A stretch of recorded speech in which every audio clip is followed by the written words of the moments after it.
You're listening to Marketing News Canada, Canada's #1 show featuring the brightest minds in marketing, PR, and digital advertising.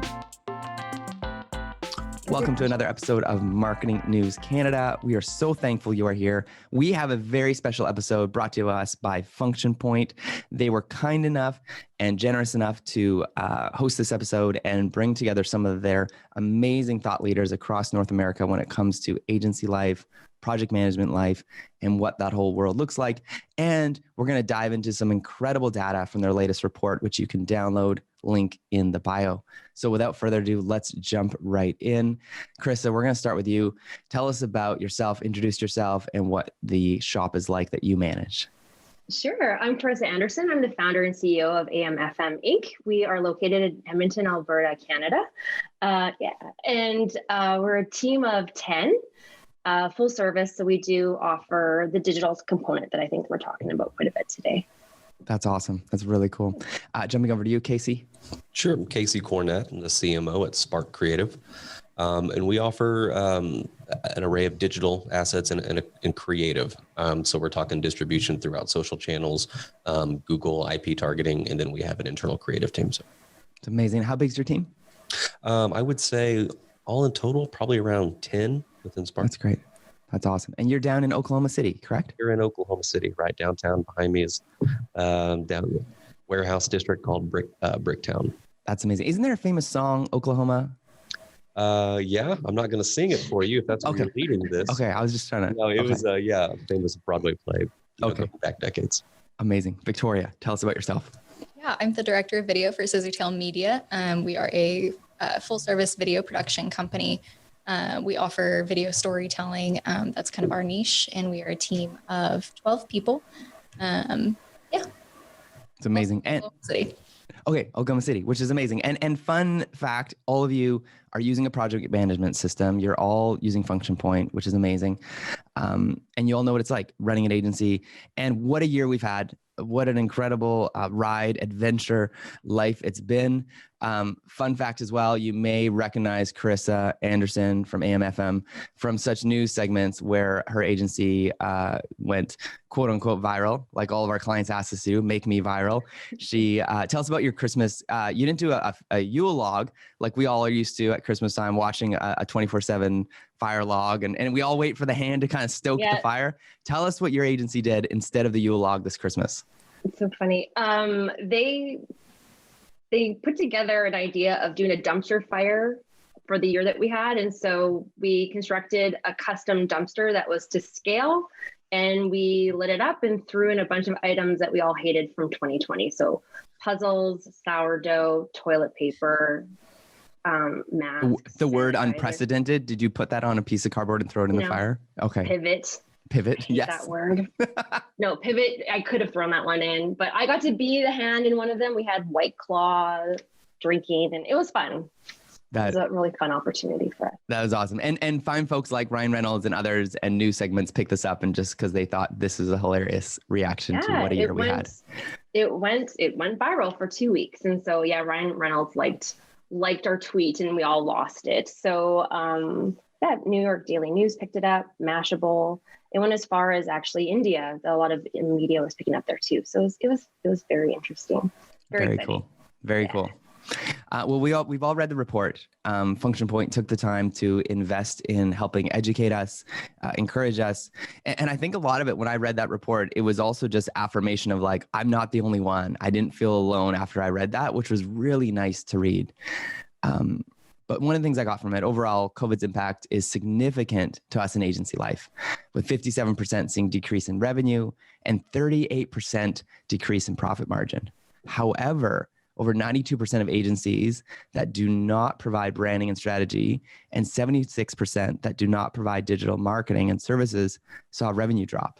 How do you feel that these changes and kind of service makeup that agencies provide, how do you think it impacted you, and what did you see? Why don't we start with you, Karissa? Oh, sure. Because we are full service, I found at the onset of COVID, a lot of our clients, we were reaching out about crisis communication, and a lot of that is involved around strategic messaging.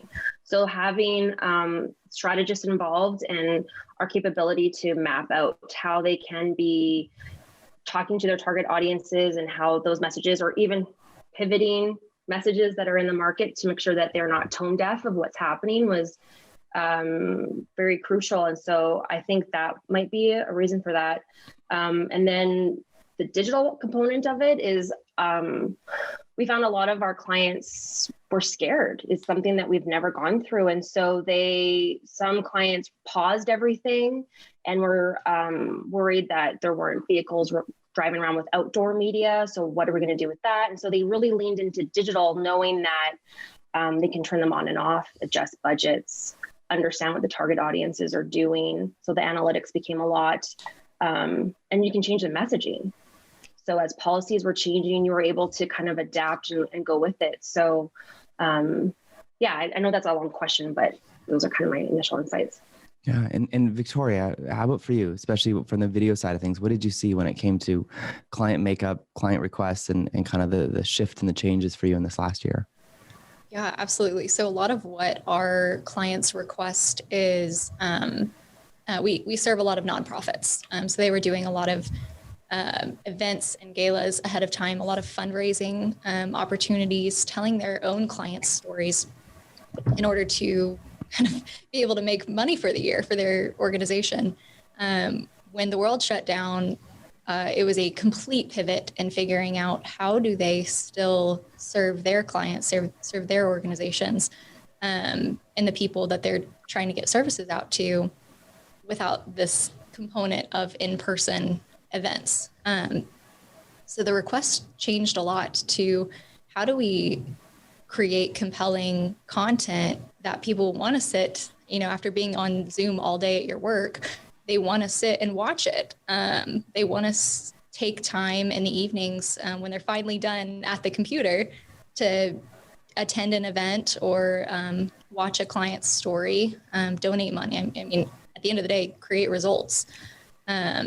And so it changed, our clients' requests changed a lot to how do we infiltrate this new media to get to people who don't want to be gotten to, like at the end of the day.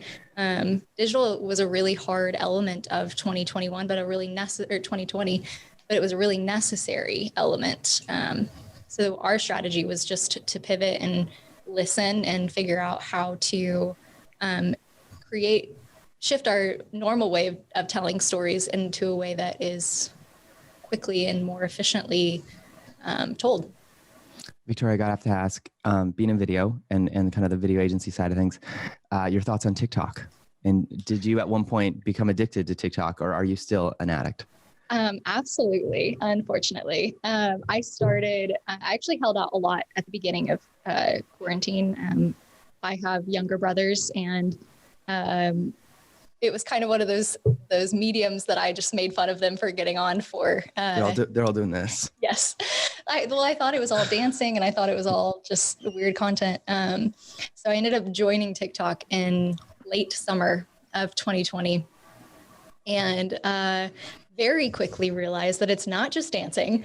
It is exactly as addicting as everybody says it is. Yeah. But there's also it was a unique way to get information out to audiences that really will take the time to hang out on it. And it's only a minute long. You can only do content that's a minute, which means you have to really tailor your message to the most important parts. Yeah. Yeah, no, it's a wildly addictive, wonderful world. I think what I found so interesting, and this is what TikTok would say as well, is that they added the audio element. So you can scroll through Instagram and Facebook and Reddit and so many others and have your audio off, and that became the norm, right? And you'd have to transcribe videos for folks, but you got to watch TikTok with the sound on. It becomes this kind of entertainment experience. And so when we had TikTok on the show, the argument with him was saying, well, we're not a social media platform, we're an entertainment platform, is what he would say. In the same way Twitter would try to argue, we're not a social media platform, we are a news platform. So I think they're trying to go that, and it's turning out to be quite true, and we're watching it infiltrate. I'm shocked by, as an agency owner, the B2B content that's on there.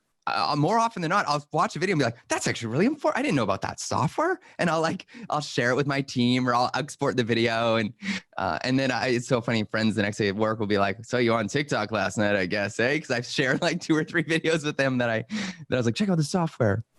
But going over to you, Casey, focusing on the digital side of things, what was it like for you? What was this year of requests and change and shift for you? Sure. So, being back to the data and the numbers that you were sharing, it was a little bit sobering because we talk about the drop in revenue being in the 50s, 50 percentile, but then the profit margin didn't drop as much, which, as the data explains, means that there were overhead cuts, largely not just in office space, but also to employees. And I can just imagine, how many of our friends and colleagues in this industry are now looking for other places to work. And we were very fortunate here at Spark to not have to make any of those cuts, but we do know that they are, whether made or not made, probably on the minds of a lot of people. So making kind of that internal cultural shift as well, and helping people understand that we're doing okay, we're doing great, let's just hang in there. But at the same time, everyone's working from home. And so how do you bring that culture back to the positive reality that it needs to be? To me was part of the most difficult part about 2020 from an agency owner standpoint. But getting back to kind of the main question to us, it was really about getting in touch with all of our clients to let them know that the plans that maybe we had written before or had been in the process of writing now needs a completely different look. We do have those measurable objectives that we're looking to accomplish for the year, but we need to hit the pause button and we need to take an actual look at what it is that we really think we can accomplish. What can we do within budget and the hours and the people that we have on staff? What do we have available for you? It's really to make sure that they understand that we're not here to check boxes off from getting campaigns up and writing ads, but it really is to look out best for their bottom line for whatever it is they actually need and to move forward in that. So on that, Casey, those shops that I mentioned, the ones that don't offer those services, don't offer digital right now, but in order to survive, in order to be profitable, they want to add that onto their mix, or they want to try to enter that world. What's your advice for those that are getting into that world of digital and trying some new services? Sure. Well, the first thing you have to do is have an open mind. I mean, if at this point you are not offering digital services, it is because you specialize in something very, very specific. It is not that you haven't thought about it yet. You've had reasons in the past to not go down that route. And if you are seeing much larger revenue drops than you had previously, you have to ask yourself, is this temporary?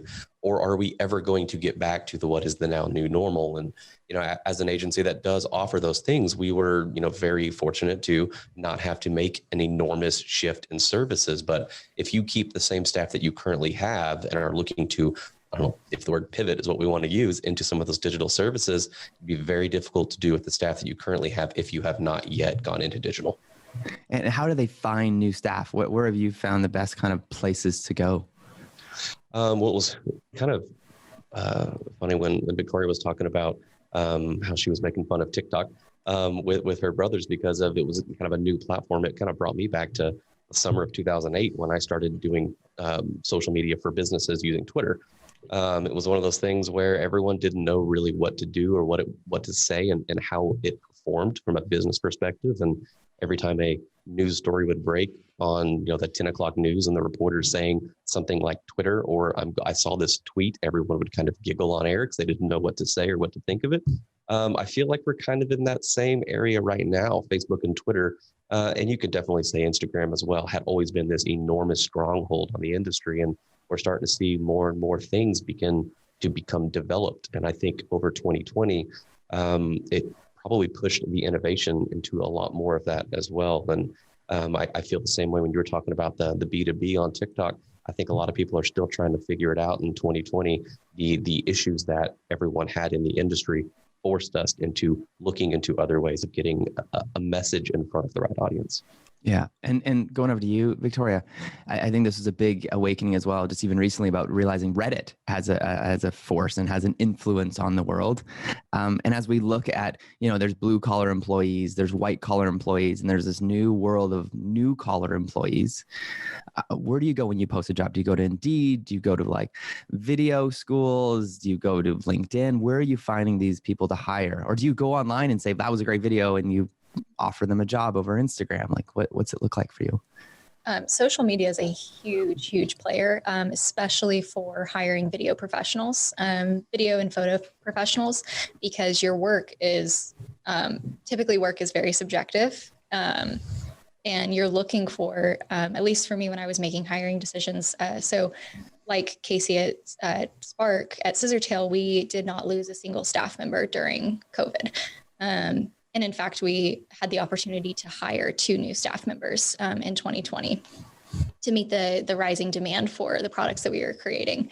And recruitment in 2020 changed so dramatically from what we were doing in the past, because people were at home and they were bored and they were creative and they were, making new things that they maybe hadn't had the time to do before. So when we were looking at those positions, I was looking at social media. I never used hashtags before 2020, but I would go into like the Instagram hashtag channel, just like feed for specific things that I was looking for, and even connected with a couple of the photographers that way that we ended up contracting, a couple of the videographers. I didn't make any straight hires from social media, but it allowed me to start to see what skill sets am I consistently appreciating and liking, and helped me narrow my job description. So when I was posting, we were actually getting qualified and, helpful applicants for the positions. That's awesome. Now, Karissa, going over to you, whether it's advice for those that are trying to, go from maybe more traditional to become full service, or advice on hiring, what would you say to other agency owners out there? It's definitely finding the right people. And we find with our economy here in Alberta, we're also hit by the oil and gas. So it's a totally different variable, as well as COVID. So we've also been fortunate to retain our entire team and grow a bit. And so posting for a job, we had an overwhelming amount of applicants that it gives you an opportunity to find the best of the best, and you're able to add these exceptional people. It also allows you to start thinking of, I don't need someone in my market. People are working virtually, so you can tap into this incredible resource of people anywhere. And so it's, again, back to the question, it's finding the right people and ensuring that it integrates with what you have currently offered, so that the processes, or find the new processes of how those can connect, and ensuring that the ROI is there if you are adding them with the people that you have. There's definitely a demand for digital. It's not going anywhere. So it's awesome. Yeah. I want to jump into kind of in the weeds question. So from the report, they're saying that agencies are 3.5 times more resilient to COVID and able to maintain revenue and profit margin if their managers or directors, or whatever title you've given that person, know the project budget spend in real time. Part one of the question, why do you think that's the case? And second part, how did your agency implement tools to help management gain access to this information? Let me start with you, Karissa. Sure. With why it's the case to be able to be more resilient is working from home. It was a huge shift, and we didn't know how long it was going to be. And so not having, we're one of those offices that yell. I don't know, do you guys do that? We're like, hey, what about that thing? Like, we'll yell. We're not a huge space. And so not having that ability to yell consumes a lot of time, and you need those processes in place. So if you understand what the project is doing in real time, you're able to understand where the budgets are coming in, or how everything is going, or if there's any variables and changes in messaging, or we're pivoting a communication piece. So having, we use Function Point, and that's really what helped us through all of this, is having those Gantt charts that we can look at, and all the tasks, and understanding workflow and capacity. So I think that makes a huge difference in allowing us to know what's happening. Just the communication, It was a change. So if you've got, and I, you don't want to be careful of your client's name. Let's just say you have Sally's Cat Sweaters based in Winnipeg, right? And she's one of your clients, and she's got a $10,000 budget with you, and of that, 5,000 is a Facebook spend. How does it work in Function Point, and how did your team kind of manage her Facebook spend? And if it, you maxed it out or not, or you maybe didn't spend the full 5,000 and then you accrued into the next month, give us kind of the what that looks like for your team, and how did your managers and directors kind of oversee that? It's an incredible tool that you're able to utilize anywhere, and you would put in your account. So we'd put in the cat sweaters, and we'd know what we would do and put in your expense. So you have like your insertion order or your PO order, or however you put it in with your agency. And then it does allow you to put things in, allows you to track your time so that you know what you're spending against it. You can have all of your invoices connected to QuickBooks. And so everyone is speaking to everyone, and there's just one place for it all to come together. I don't know how we would have survived this year without it. And that's a huge plug for Function Point, but it is true to have a CRM. Like you need to have a project management, and it's all combined together.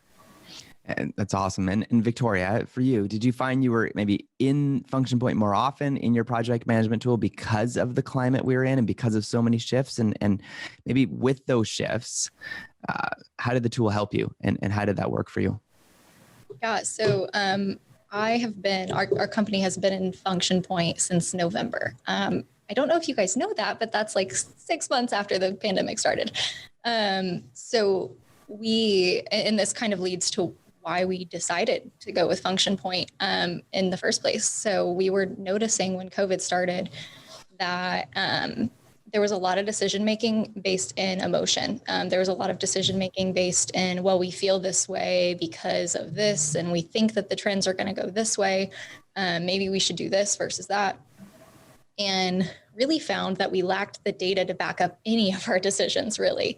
And when such an unprecedented event happened in our world that affect pretty much every single one of our verticals that we work within, we realized that we needed to make a change. We needed to do something different. So we decided to bring in Function Point, and we started with like a temporary like time tracking thing. That was like our first goal. Like, can we get people to start time tracking? And like a harvest tool or kind of one of those. Yeah. We use Clockify. It is a very, very simple version, a very simple way to clock time. And while we were getting Function Point up and running. And then as we brought in Function Point, being able to see the data of our projects. So for video specifically, everything is project-based in the way that we do our estimates and do whatever. And we charge based on time, but we also charge on hard expenses for like additional crew or props or equipment.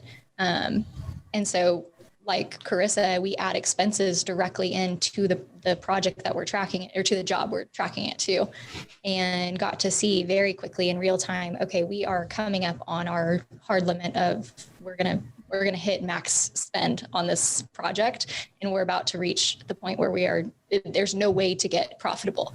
And then the reverse happened as well. We were like, wow, we actually thought we were gonna end up spending a lot more on this project, but now we have data that shows we actually got it done a lot quicker than we have done in the past, or that we felt like we were doing it in the past. So that informed a lot of decision-making moving forward as far as, well, this person, we thought they were over allocated. So let's actually, take a few things off and then put something on somebody else more quickly. And so we didn't get into situations where we were burning out team members and we were losing clients because they were unhappy with how much money we were spending of their stuff. So, yeah. I'd say to what you're saying, the majority of like our peers, and tell me if you'd agree, we were artists and creatives turned business people. Right? And so we're used to doing these creative things and artistic things and running off of our feelings, right? And, we're probably ENFPs if you're a Myers-Briggs fan, right? And so extroverted, feelers. And so when you look at that data, do you find it's constraining or do you find it sobering and helpful? It's so freeing. It is so freeing to get to see in real time where we're at as a company and be able to make more confident decisions and more quick decisions. I think that there's less one, you get out of all the meetings. It's like people talking about, well, we should do this or we should do that, or what if we're feeling this? And you're able to look, like, just straight look at the data and say, no, the data says this, we need to do this. Like, this is the only option, or these are the only two options. Let's just pick now the better of the two. And it's as a director of the department, and kind of the one spearheading any operations within Scissortail, it is so freeing. That's the best way that I can describe seeing data in real time. It's awesome. Casey, going over to you, you sell, like, say, it's really busy. People are realizing they need to switch to digital. You sell like 5 projects in a day. Let's just say last Friday was a good Friday for you, or, 5 projects in a week. You load it into Function Point. Can you tell for, let's say, the next 3 months or next 6 months, if you need to hire more staff or not? Can you tell if you're like, okay, I've reached capacity of all my staff, I can't sell anymore, or I've sold one too many, I need to hire a contractor or a staff? Sure. We use quite a bit of formulas internally as far as billable hours, billable rates, or to measure capacity on an ongoing basis. So I feel like we have a pretty good grasp on that. We measure it weekly to make sure that we're continuing to go down the right path as far as either overloading people's workloads or where can we shift from here to there. But one of the major things that Function Point really has helped with, it wasn't necessarily that we used it more often. It's more of an indicator of how much trust we had to now have and lean and depend upon it from a day-to-day perspective, because we function, or I shouldn't say I function a lot like Karissa does, where we just kind of turn over and it's like yell, hey, did you get that thing? That doesn't really work when everyone works from home. No. So we definitely had to use the task and the job numbers and all those things in a much more efficient manner. And we now have, daily check-ins with creative department and account service, where we go through in a very robotic way. This number is this. Where are we? Are we good? This next number is this. Are we good in that? To figure out from a data perspective, what needs to shift, what doesn't need to shift, what can we add now that we've changed this and moved that over here. That's really cool. And Karissa, anything you want to add to that?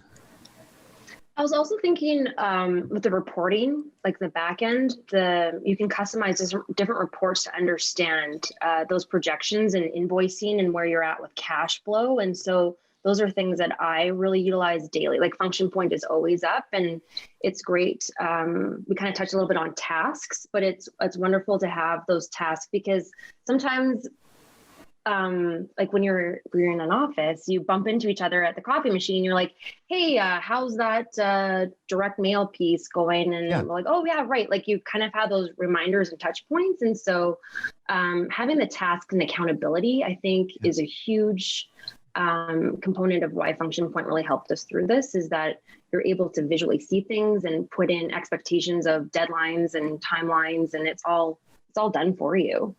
Amazing. If only there was a section within Function Point that could help us understand WandaVision. That would be the only thing missing, I would say, at this point. Exactly. So speaking of working from home, I want to ask this question. Over 3/4 of the people feel that they are more productive working from home, and over 90% feel quality of work is better. From the survey, the survey says, right? As CEOs and managers and kind of agency owners, would you agree to that statement, and why? Why don't we start with you this time, Casey? Do I agree that they feel it's better? Probably. Yes. I would fall into the category of the people who probably knows that the quality of work that I would do from working from home is not better. I think a lot of people that work in agency life, let's say they're in their 20s or 30s, who may not have a lot of kids who are now also at home, or other spouses or partners who also work from home. And it's becoming a little bit more and more difficult. Now, I think the general idea, let's say 18 months ago, if you worked from home, did you feel it was better? Maybe. But 2020 really gave us a lot more curveballs than the typical work from home. So I'm not sure. I mean, from an ownership standpoint, the one thing that I know that we would miss out from everyone working from home is the culture.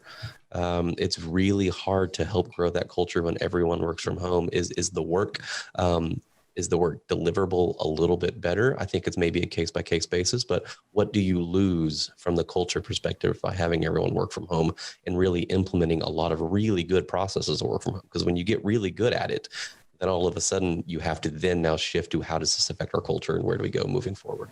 Yeah. And it is tricky, right? When you assign a task and if it's so hard without body language and without seeing the person and seeing their attitude, where it's like, they may have been a little curt in the, task thread, but they really meant it joyfully and in a happy mood. They were just writing something quick because their kid was jumping on something and they had to run quick and they just had to quickly write it down. Right. And so it is very tricky. How about for you, Victoria, especially in the world of video? Your teams are probably out on the road, your editors are internally, but to miss that feedback, especially from creatives that are creating these video pieces, or, a trend happened on TikTok that day before, can they share it right away, right? It's trickier to share kind of like, oh, did you watch that? Or let me show you something on my phone. So how are you kind of responding to that? Yeah, so we kind of operate in two, at least our independent contributors operate in two different roles. One is the creative role and one is the producer role. Our producers act as our account managers, but they're responsible for kind of client engagement, making sure that the messaging is on track, that sort of thing. Their jobs, I found, were a lot easier to successfully accomplish from home.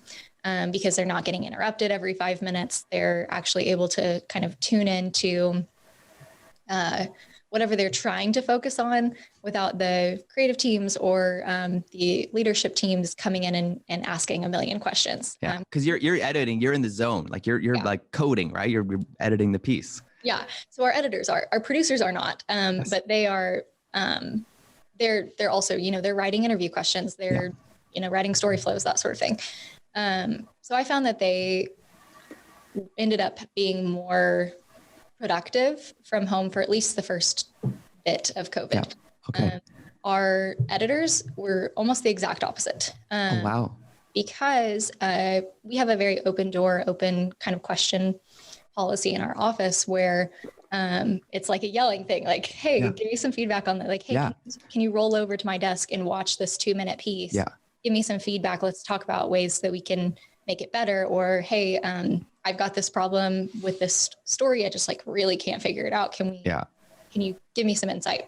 Do you notice the bat in the cave on this interview subject? I didn't notice it when I shot it, but can you see it now? See it now, as someone who's not, new to the content, but that has been and that was a huge challenge at the beginning of COVID, because our culture is so ingrained in that collaboration. Yeah. So nowadays we've switched to our office has switched to a temporary work remote policy. Yeah. Where our editors are home 2 days a week, typically, 2 to 3 days, and they're in the office the rest of the time. And our producers are kind of half and half as well. Wow. Okay. And that I've noticed has kind of gotten us the balance of both, where people can put their head down and edit or put their head down and knock out a bunch of things on the days that they're at home, but then they still get that collaboration and that connection when they're in the office on those other few days. So it's kind of like a hybrid Miley Cyrus, Hannah Montana model. Exactly. Best of both worlds. Yes. Amazing. We've gotten great feedback on that too, from the teams. And maybe that's what it's going to look like. I'm watching peers either sell their offices, give up their leases, or they're doing a hybrid where they're turning their office into a co-working space for the public, but then their team has first rights to use the space as a co-working environment. And again, it probably differs from state to state, province to province, territory to territory, depending on even what the government allows us to do, whether we can come in or not physically. Karissa, over to you. What are your thoughts on WFH? WFH. It's complicated because I think it depends on the person and what they're like. Suits, like the account team. That's a great term. I feel it's complicated because it's meetings. I find that our team is just back to back, Zoom, Skype, Google, whatever it is. And so I feel like I don't feel as productive because I feel a lot of my time is just these meetings that could have been 30 seconds in a hallway. And but so our Tetris block calendar has been filled up. A lot. Yeah. And then we have some of our designers and art directors are just doing the most incredibly beautiful work because they're able just to get in their zone and they're happy. And so And then there's mental health issues where they're single and they're at home all the time. And we were doing, I'm kind of like the mother hen, and I shouldn't really say that, but like at the onset, we were doing like 15-minute meetings a day where we'd all log in because we're a small team. I would literally like just check their faces. Like, I'm That's so cool. Good for you. They're not good. And so, or they're doing great. And like, we try to like, we're a tight team, and I'm really proud of that, the culture that we've built here. And so I think that those connections are still there, even though they're virtually. And I can't imagine what it'd be like to build a team and onboard. You miss that. We are collaborative, and that's what makes what we do in this industry so special. Yeah. And so productivity, I think it depends on the day. Last week it was so cold here in Edmonton. It was -40. That's Fahrenheit and Celsius. You can't go outside. We're still in a lockdown with our government. So everyone's working from home. You can't go for a walk, and you can just see that everyone kind of hit a point. Yeah. And so was productivity the best that week? I really didn't care. Like we needed a timeout. So the work, the quality, we found mechanisms to do feedback and those communications, but productivity sometimes can be an illusion because a full day of meetings, were you that productive? Maybe. I don't know. I don't know if I answered the question, but it's no, it makes sense. So, and speaking of that and to that, when you look at weeks and you look at kind of months and you're trying to think of like productivity and productivity for your agency, have you kind of thrown it out the window because you're like, I want the mental health of my staff to be good? Or are you saying, man, some weeks are great and overproductive and some weeks are low and it just evens out in the end and I'm okay with that? Kind of where are you mindset wise for you, Karissa? That's exactly where I'm at. And I hope my team, I communicate that with them. Like working from home, sometimes it's easy. You sit down at your desk and it's 9:00 at night.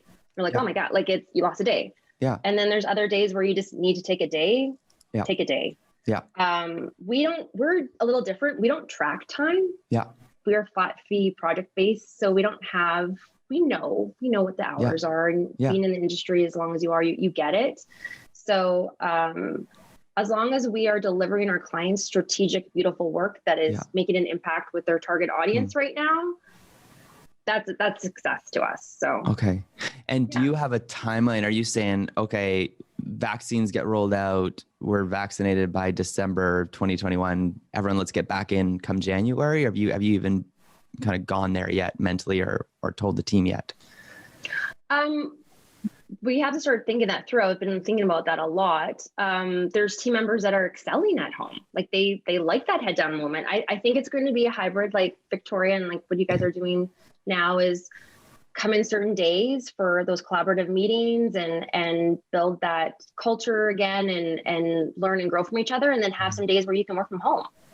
It allows extra space in your office. You allow people to come in at different times. It can do a lot of great things. Okay. So Casey, this question's for you on that. What do the individuals need to do to convince you, the owner and management, that they should work from home full time? What can they do? And those are for the folks that are listening right now. This is from an agency owner who's going to give you the inside scoop. He's going to lift up the hood of the car and tell you what he needs to see, hear, and watch. Sure. I think it almost goes back to my answer in the last question, was prove to me the culture is going to be okay. And hopefully at this point, without the culture response, we have enough data on which employees can work from home effectively, which ones are still providing valued work. Because kind of like what Karissa said, that, if the value is, or not value, if the product is good and they're high performing and things are working, then I have no problems from an owner's perspective. But I mean, what do people in the masses need to do? You need to prove to me that we're going to be okay culturally, because that is a very top priority for us. Okay. I got a follow-up question on that. Speaking of culture and speaking of kind of workflow and keeping kind of a finger on the pulse, when you have, say, clients and or staff that are starting to kind of go off the reserve and start emailing or putting tasks in Slack, and it's kind of going off of the project management software, how do you get them back on the software so you can keep a good finger on the pulse and kind of manage what's going on?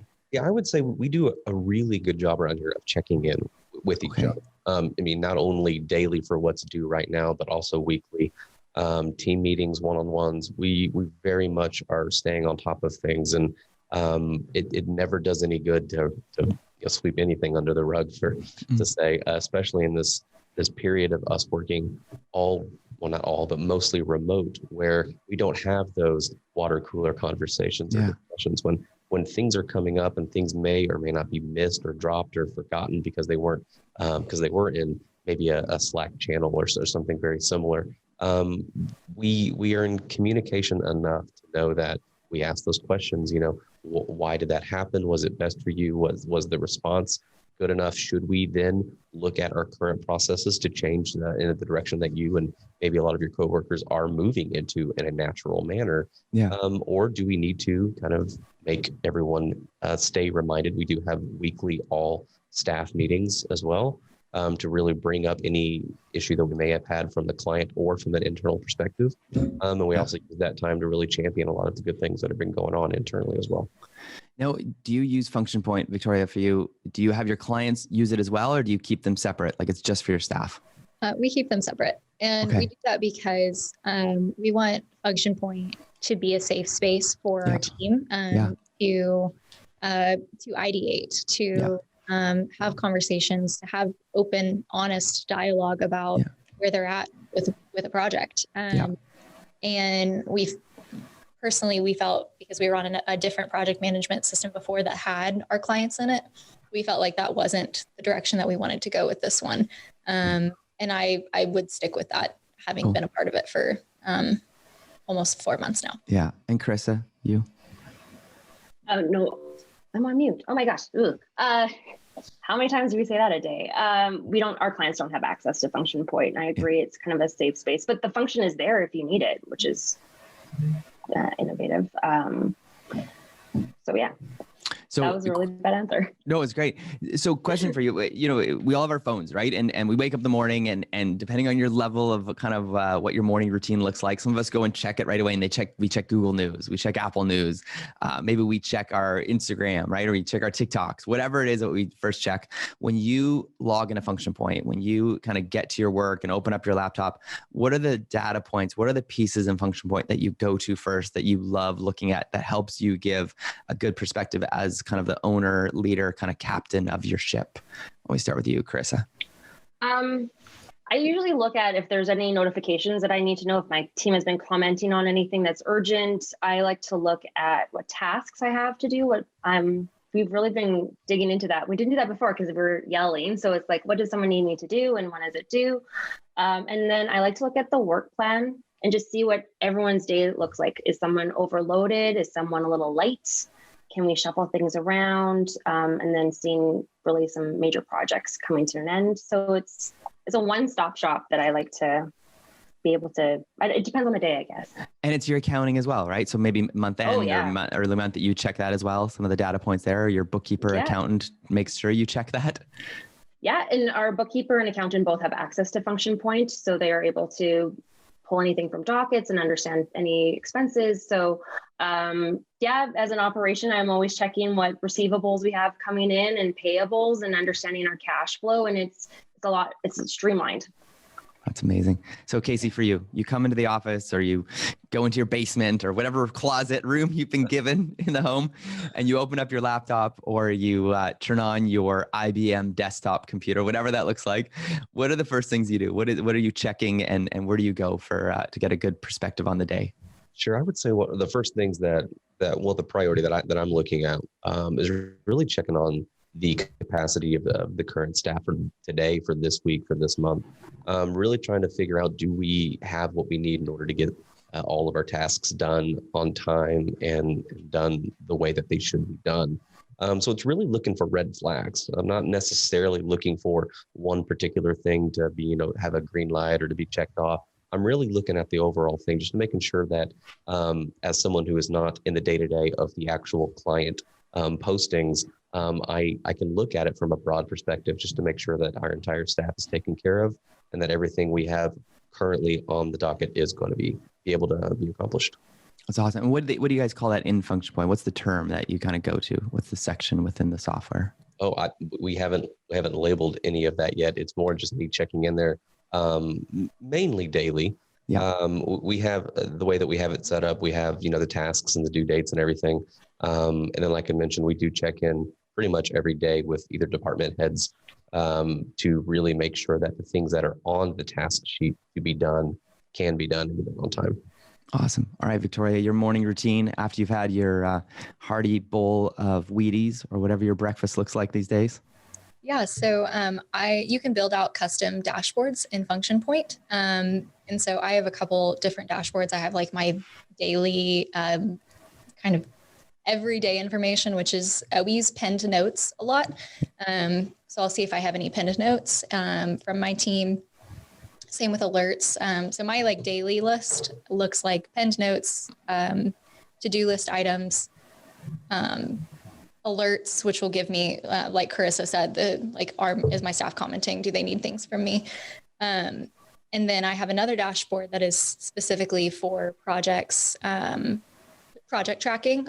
Do we have overdue tasks? Do we have projects that are getting close to or over budget? You can customize a lot of Function Point, and so you can set things to alert you if it's getting within 80% of your allocated budget or 65% of your allocated budget. That's awesome. Which has been really helpful. That's amazing.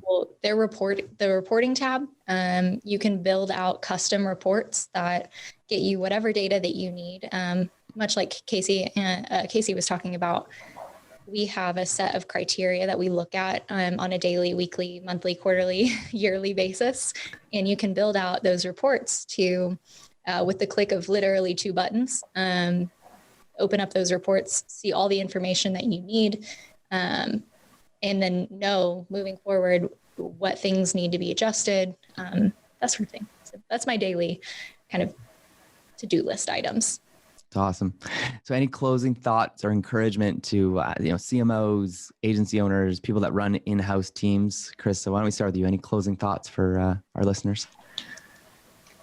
I'm trying to be very optimistic as a leader in the company and kind of in the community. And I kind of look back at history, and my husband was laughing at me the other day, but the Roaring 20s was something that I want to really focus on. And I'm trying to find these opportunities and make opportunities, is that people are excited to get back to life and living and joy. And so I feel like there's going to be this surge of that, which will be great for the economy, which will be great for businesses. And you need to market those businesses. So I'm trying to be very optimistic. Obviously, you can't be too Pollyanna, but I think that with Function Point, you're able to really see those different things and understand projections and just kind of lean into it. That's awesome. Data-driven projections, which I think is what you guys have been saying. And I think with that, we're going to see a big party at West Edmonton Mall, led by and hosted by Karissa. So look forward to that. Yeah. Because West Edmonton Mall is amazing. So over to you, Casey. Any closing thoughts or encouragement to the listeners? So many. At this point, we're about a year into it. I mean, around here in Oklahoma, pretty much if we had to nail down a date is when all of this, the pandemic issues really hit us. We're coming up right at about a year. And I don't know if I had felt any differently from about May through December, as far as when is this thing ever going to end and what will the future look like for agencies. But at least around here locally in the past month or so, as the vaccines have begun to roll out, I think we are finally given a little bit of a sigh of relief. I don't think we have anything right now of a date that says this is when we're going to change things, but I think we can begin planning for those to happen. And I think we all feel a little bit more comfortable knowing that the end of whatever this might be can at least be envisioned at this point. It's awesome. And in case it wasn't clear, you have been invited to West Edmonton Mall when the borders open and we can party, because if you haven't been to West Edmonton Mall, it's amazing. So it's going to change your life. I would love There's to. a water park and an amusement park and Bourbon Street. But the landscape is very different from Canada to Oklahoma City at this point. Yeah. Victoria, closing thoughts, wrap us up here. Yeah. I think at the end of the day, 2020 has showed us that we can overcome, and we can overcome together and with new solutions and creativity. And I have no doubt that that's going to continue into 2021 and into the roaring 20s, the next decade of marketing, production, industry challenges. I think that what we did in choosing Function Point allowed us to better run our business. At the end of the day, it got us to the point where, honestly, the data got out of the way, like the stress of pulling the data, the stress of getting, being able to make better decisions. It got out of the way and allowed us to just do our job and love our job because it was easy. And so if I was going to say anything to an owner or a CMO who's making the decision to add a new project management system to their, daily life, I promise you, it's like, if you take the time to commit to understanding and gathering the data that you need, which Function Point does a very good job of, it will get out of the way for you. You won't have to stress, you won't have to, and all of the challenges that I'm sure are going to happen in 2021. This year has only just begun and we've had a few already. If we're ready to move past that, then I would just say, like, get out of your own way, set yourself up for success, and set your team up for success, your directors, your managers, your team leads, to be able to make better decisions so that you don't have to make every single one. Thank you for having us. No, thank you for being here. It sounds like describing Function Point or a really great project management tool like this describes like having a person in your life that knows what's going on. They can see the future. They've got the data. It's like having an accountant, bookkeeper, magic ball person in your life all the time as a business owner that's 24/7 being able to give you a nice pulse on where your agency is at. So thank you for giving such a good description and painting such a helpful picture. And also speaking to some of the trends. I think this episode will be published, 1 year to the date when this was officially announced globally by the WHO as a pandemic. So it's very fitting for agency owners who are, I wouldn't say celebrating 1 year, but acknowledging 1 year since the declaration. So what a year it's been. And I'm very encouraged, Karissa, to go and start reading about 1920s thoughts and themes and culture and even marketing and promotions back then, because I'm so intrigued by what you said. That's very cool. There's a lot. And I've just been thinking, listening to everyone, like, if we survive this, we can survive anything. Yeah. Very exciting. Oh, it's very cool. In a sense. Yeah. Well, thank you, Function Point, for bringing us all together. Thank you for the data report. If you want to learn more about trends, if you want to be encouraged and not feel alone, if you want to see what is happening right across North America when it comes to agency owners and kind of agency trends, download the report. It's links in the bio. And thank you so much for joining us today on Marketing News Canada. Thanks for listening to Marketing News Canada. For more episodes and other great stories from Canadian marketers, visit marketingnewscanada.com. All episodes are recorded at the Jelly Marketing Studio, thanks to our producer, Chris Penner, and editor, Travis Jeffers.